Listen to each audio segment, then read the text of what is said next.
Do you think Chris Smith really should go?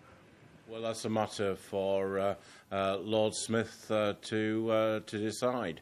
Don't feel that I should offer him too much advice. It's a matter for him. What do you think of his performance so far? I think it's been a very unhappy time for Lord Smith, and no doubt his lordship's reflecting on the feedback that he's got from the people of Somerset. But at least the Environment Agency won't have to organise a focus group to understand what people think. Why? Because he heard for himself while he was here. What about this coming from David Jordan, another senior executive with the Environment Agency, that they've had rather a success story overall this winter? Do you agree with that? I think that's fairly what might be best described as a tin here. Clearly, there is no denying that in parts of the country that the flood barriers and precautions have worked.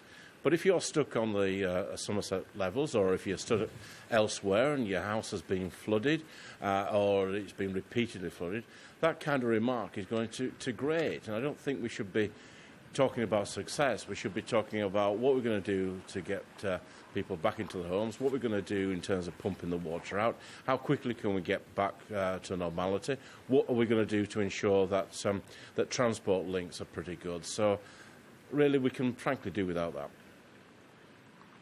OK, well, update me about that. You mentioned the transport links and the fact that a large swathe of the southwest is now cut off by rail entirely. Are you keeping up to speed with how quickly that link can be fixed? Yes, we will fix it as quickly as possible. Patrick McLaughlin, the Transport Secretary, went down to Dawlish, the pictures you're seeing now, to look. I mean, that's a monstrous hole in Brunel's Great Line.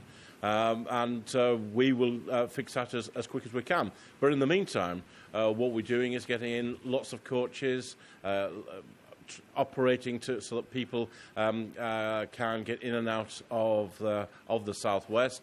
In terms of aircraft, double the number of aircraft, and we've also increased the size of aircraft. And I'm very grateful to Gatwick for waiving their fees in the process.